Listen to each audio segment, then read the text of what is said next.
Bismillahirrahmanirrahim. Assalamu alaikum to all the learners, to all the viewers. Today we are going to discuss a very important topic. बहुत ही important topic है. यूँ समझ लें कि आप इसे understand कर गए तो English language के आपके more than 50% problems जो हैं वो solve हो जाएंगे. The topic of the day is be form of verb.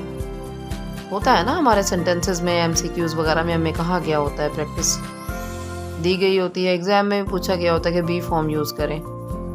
तो हमारे स्टूडेंट्स जो हैं वो बहुत ज़्यादा कंफ्यूज्ड महसूस होते हैं. स्टूडेंट्स क्या, हमारे टीचर्स भी बहुत से कंफ्यूज महसूस होते हैं कि ये बी फॉर्म क्या है.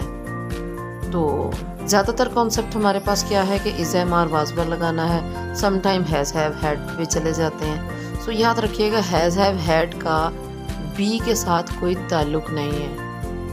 Has have had is having no relation with be. अब याद रखिएगा बी की 8 डिफरेंट फॉर्म्स हैं. कौन कौन सी? Let's see. Is, am, are, was, were, be, been, being. अब ये देखें ये 8 डिफरेंट फॉर्म है. 1 2 3 4 5 6 7 8 8 डिफरेंट फॉर्म्स हैं बी की.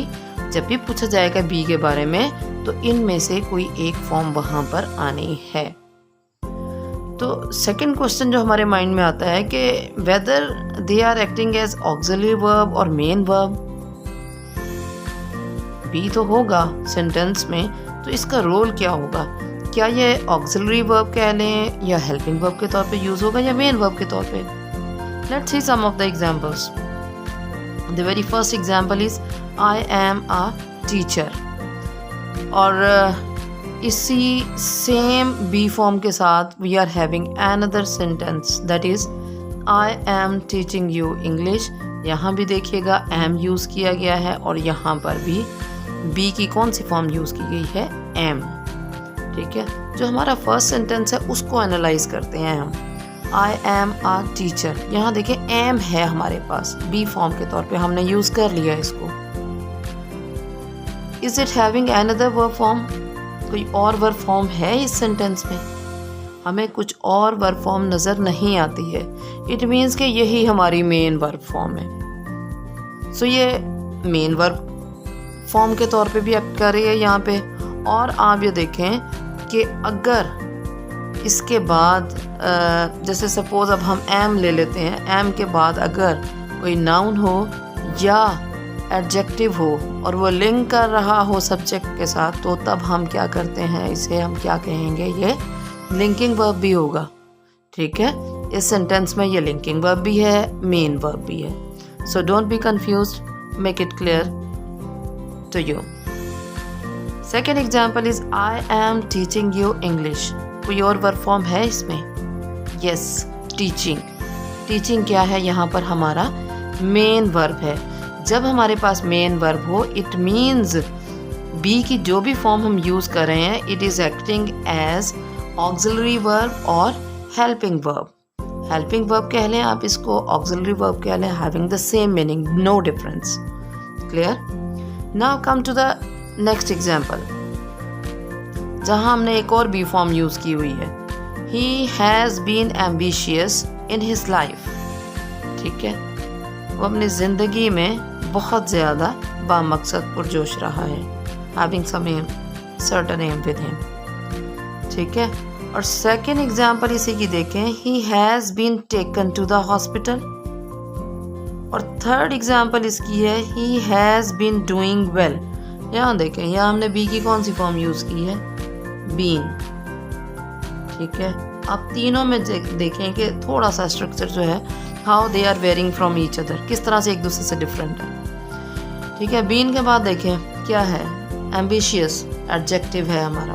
ठीक है, ये जब हमारा एडजेक्टिव है, ठीक, ये बात होगी कि एडजेक्टिव है, लिंक कर रहा है. Is it having some other verb? Yes, has. Has जो है क्या है? यहाँ पर हमारा हेल्पिंग वर्ब है. सो ये यहाँ पर क्या हो जाएगा? बीन इस सेंटेंस में क्या हो जाएगा? मेन वर्ब हो जाएगा. ठीक है, बीन इस सेंटेंस में मेन वर्ब का काम देगा. और इससे नेक्स्ट एग्जाम्पल जो इसकी बीन की सेकेंड एग्जाम्पल है, he has been taken to the hospital. यहाँ देखें कि हमारे पास टेकन भी वर्ब फॉर्म में मौजूद है और हैज़ हमें पता है ये हमारा हेल्पिंग वर्ब है, ये मेन वर्ब है। टेकन ये क्या होगा, हमारा मेन वर्ब हो जाएगा। सो बीन यहाँ पर इसका रोल क्या होगा, ऑक्सिलरी का। It means this sentence is having 2 helping verbs. ठीक है, तो यहाँ पर बीन का रोल क्या होगा, ऑक्सिलरी का होगा। ठीक है, अब ये थर्ड एग्जाम्पल है बीन की, इसको देखिएगा।